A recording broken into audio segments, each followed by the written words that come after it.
really good, a really good example of these things, because it's survival for him to not be wrong. And there's so many people with this pathology. It's very human. Well, the trick is trying to understand it. They say mindfulness. That's all mindfulness is like being aware of it. Like, oh, I did that thing. I did that thing where I'm defensive. We were talking about drugs. And in my 20s, I did, and it really changed my life forever. How so? Because I was in a relationship with this guy, Sam, lovely guy, and he was trying to talk to me about, an issue he had with me, my behavior in our relationship. And my reaction would always be like, forget it, and like leave the room, like just total defensiveness, complete ego. And we took one night and we sat at his kitchen table, his dad's kitchen table, and we started talking about it, and I didn't feel defensive. I didn't make it about me. I heard everything he said, and it was like mind-blowing. And I was able to make those adjustments because they behooved me as much as him. And like waking up the next day wasn't like, oh, that was crazy. It was like I was still there, like, right. Yeah. It's very mind expanding. I mean, it developed in Dallas for couples therapy, and they found that people used it recreationally, so they had to make it illegal. But it was very helpful for me. But there's all sorts of experiences that can do that. But it was mine. Yeah. Is there anything that you feel like you regret doing as an artist, or is there anything you feel like you should have gone harder as an artist?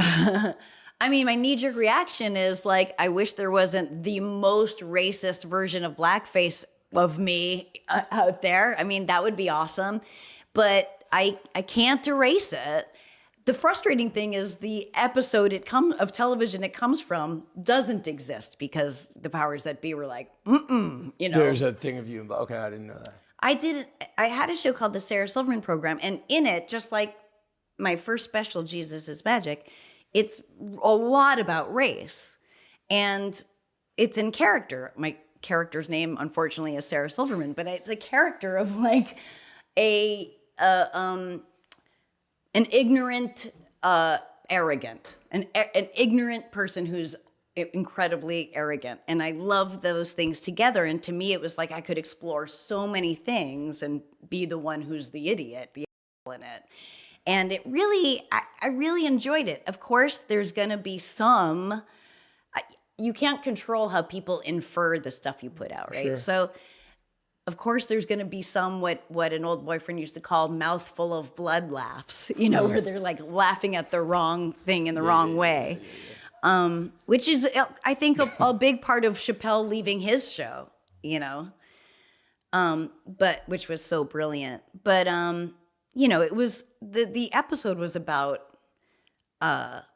me and Alex Desert, who played the waiter at the diner we always went to. And he's Black and I'm Jewish, and we were arguing over who has it worse, which is so timely now. Right, it's like this bizarre competition, sure. of generational trauma. For sure. And everyone on the show, it's very cartoony, are idiots. So of course I'm like, it's like a circle of black with white, and I'm like, I'm a Black person. Then I walk down the street and people are like, you're disgusting, and I'm like, oh my God, it is harder for Black people. It's like, it was very almost commedia, and then, I come back to apologize to him, and he's got the payas and a yarmulke and a giant nose and a t-shirt that says, I love money, which I put him in. I dressed him in that. Right. The buck stops with me. Right. But of course now there is no context that makes that okay, and I accept that completely. Comedy is not evergreen. I like to think of myself as an ally standing up for all sorts of people, but when I stand up for Jews, all that comes back to me is that picture with this you, this you, this you. And I just feel like going it was. It's not now because I live in this world, right, and I understand it. And it was before social media. So it was about race, and I knew there was racism, and I knew so that's what I was interested in and talking about. but it was ignorant in itself beyond my character, but my actual self, because I didn't have social media to see, unarmed Black teenagers get murdered regularly. It's not, this isn't like I go, oh my God, there's like a real epidemic of this violence against like unarmed Black teenagers. And it took me like a little bit to go, oh no, this is how it is. And I wasn't aware of it. Right. And now I know it. That's like a real amazing thing about social media, is how small it makes the world and how you can see other people's experience.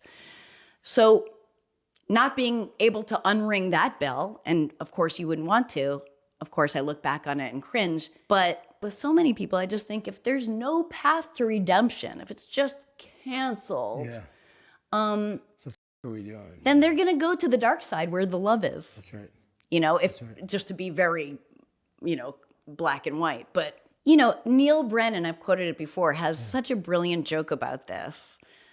And I'll probably quote it terribly, but where he says about people growing and that has to be allowed. It's like that he says, it's like someone going up to LeBron James and going, is this you when you were 15? You're only 5'7". Yeah, but I grew. Yeah, but this is you, right? Yeah, it's so brilliant because you have to be rooting. Do you want people to be changed as we draw these lines in the sand, or do you want them to never be changed and to be able to point at them as wrong and yourself as right? It's righteousness porn. That's right. Ultimately. Yeah. You have any questions for me? Yeah. I mean, I listened to you. You went on Howard Stern. Mm-hmm. That was phenomenal interview. Oh boy. Phenomenal. I'm so nervous. It's just such a, How would you, when you did Howard Stern, were you scared? Do you get nervous before those? I did. Because how long you on Howard? You did your first time? Yeah, the first time I went on, I was a terrible guest, and he probably would have never had me on again. And then he did, because I was like Jimmy Kimmel's girlfriend, and they were friends. And thank God it went great. And then I became like more of a regular guest and stuff. But I hate that it was because I do think I don't think he would have had me on again. I was a really bad guest because I infatuated with you, man. He does. He loves me. Yeah. I think he loves me. Yeah. But the first time I was on, and I know exactly what I did wrong. I was trying to be cool. I don't know. Yeah, whatever. I was. And isn't that what holds so many people back? They're trying to be cool. Sure. They're so afraid that they clam up and you're not open or weird or interesting. It's like you're just too guarded to make a mistake or to not be cool, whatever that means. So you remedied that by what? Like, what do you say to yourself before you walk on Howard Stern, or before you walk on stage, or if you say anything to yourself? I do have this is embarrassing. Nah, come on. I have a couple tricks. Yeah. One is like at an audition or something like that. And I tell this to people because I really think it helps. I always think it's good to go into an audition kind of presenting yourself, at least in your head, as a host. Like that you're taking care of their feelings. Because then you're not focused on like, what do I do with my arms or whatever. And once you're in it, you should be in it. But when you're talking to them, it's almost like you're saying, are you okay? You need anything? Or, because then it's nice when somebody has to take care of you. That Absolutely.